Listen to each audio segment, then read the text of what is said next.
Yes, kama mnavyofahamu, sisi kama kawaida yetu huwa ni wazee wa kukuletea historia na simulizi za hapo zamani, mambo yaliyojificha, uhalisia wa kihistoria wa matukio tofauti ambayo yamewahi kutokea miaka ya nyuma au enzi hizo.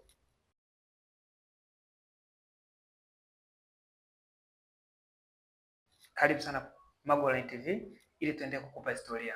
Leo nakupeleka mbali sana na kusafirisha mpaka nchini Marekani, katika jiji moja la Virginia ambako alizaliwa jamaa mmoja aliyejiita Desmond Doss. Na hilo jina sio geni kama wewe ni mfuatiliaji wa historia.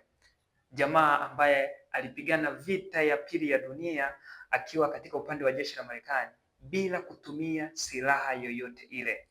Unaweza ukaliamini hilo? Twende sasa nikuletee. Desmond Doss alizaliwa 1919. Alikuwa ni muumini wa dini ya Kisabato. Mwanajeshi pekee aliyeenda katika vita ya pili ya dunia bila kutumia bunduki yoyote ile, lakini alipigana vita ile akamaliza na ile vita bila kutumia silaha yoyote ile. Na isitoshe zaidi, la kusikitisha na la kushangaza zaidi, unajua ni lipi hilo?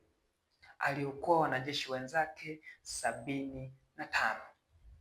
Alienda kama daktari wa jeshi, lakini mwisho wa siku akajikuta anakuwa mwokozi wa maaskari wenzake 75.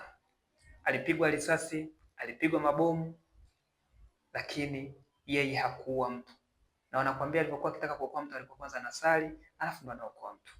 Anakuambia Mungu nisaidie niokoe mmoja mwingine. Lakini mwisho wa siku alikuwa maaskari 75 na kuwarudisha.